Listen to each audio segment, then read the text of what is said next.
Our hearts rejoice as it's time for us to hear from a legal luminary par excellence, Honorable Mr. Justice Mahesh Sonak. Principal Sir, dignitaries of the days, in particular, I would like to mention the family members of Dr. Carmo Souza, members of the staff, students, the wonderful committee, participants, and my dear friends.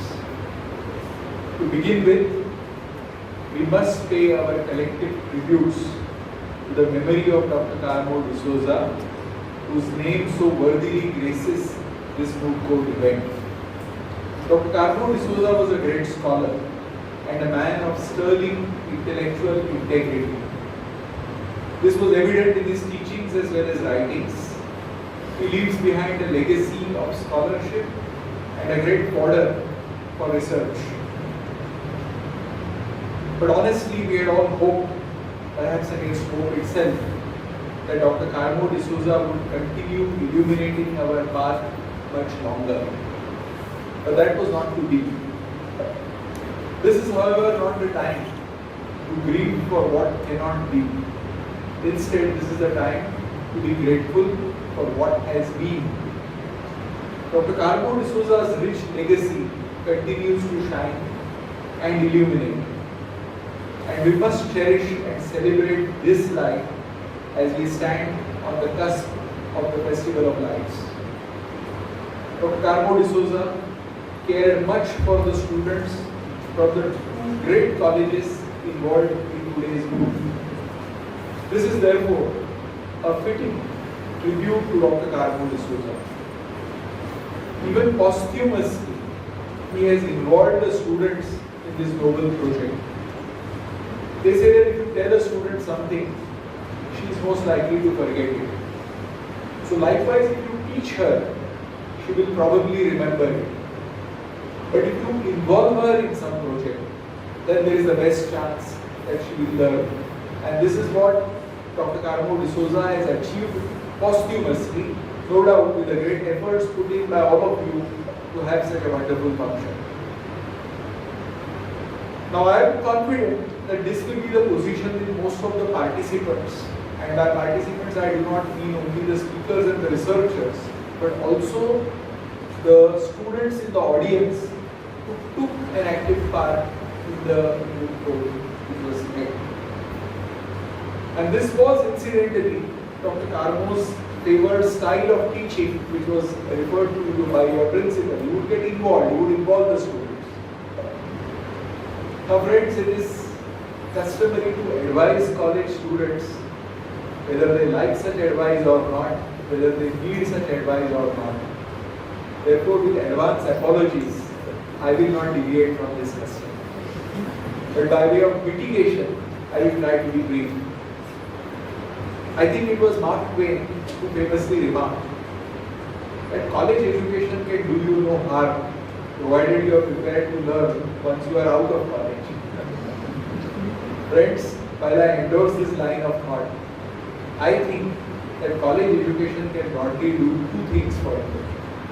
First, it can feed you with lots of information which sometimes masquerades as knowledge.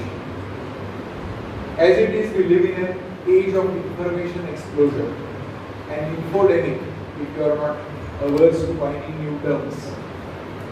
Second, and this is important, a college education can help you think for yourselves, to be innovative, to be creative. Creativity is nothing but allowing yourself to do mistakes. Art is knowing which mistakes to keep. Friends, it is up to you to choose the perspectives. But I do believe, and I believe strongly, that the aim of education should be to teach us how to think rather than what to think.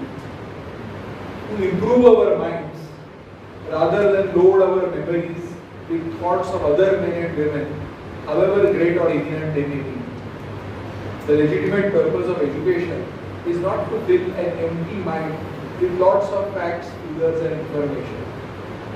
But the legitimate purpose of education is to replace an empty mind with an open mind. Always remember, friends, that mind is like a parachute. It works the best when it is open. And when I say all this, I am conscious that today we live in an age that is proud of its machines which think, and very suspicious of men and women who try to think. But I would only urge you to learn to defy this status quo, learn to defy this unfortunate notion.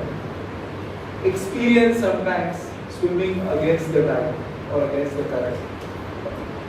It was George Bernard Shaw who said that a reasonable man always adapts himself to the world. The unreasonable one persists in trying to adapt the world to himself, and therefore all progress in this world depends on the unreasonable man. It is time to put such thoughts into practice. Remember Robert Frost's memorable words. Two roads diverged in the woods, and I took the one less travelled by, and that has made all the difference. Friends, there is nothing wrong with aiming for success, but think carefully about defining the term success. Whatever your definition, please do not confuse it, or please do not confuse success with perfection. I mean, never give up your right to be wrong, never give up your right to experiment, because this is how you acquire the ability to learn new things and move forward in your life. Remember that fear always lurks behind perfection. And as Tagore hoped, your mind must be without fear and your head must be held high. Besides, also remember that success is not always about greatness. Most often, it is about consistency. Consistent hard work mostly leads to success. Greatness will eventually follow. Remember the last memorable lines from Three Idiots. बच्चा काबिल बनो, काबिल, कामयाबी तो सारी झक मार के पीछे भागी. Friends, I have not forgotten the promise to be brief. Today you are not full-fledged lawyers, though you are on your way to becoming full-fledged lawyers. Once you do so, you will realize that even a file with over 1,000 pages is called a brief. Judging by that, I could continue longer, but I too was once in college like all of you. So I know the dangers of a long speech, especially when you await the results of a competition, or more importantly, a sumptuous lunch. Friends, you have done exceedingly well. I wish you the very best for the future. But unfortunately, very soon, both the present and the future tend to very quickly become the past. Therefore, practice enjoying the present. This practice will help you to enjoy the future. The future is yours. Go and grab it and enjoy it. Our best wishes will always be with you. Thank you very much for this invitation.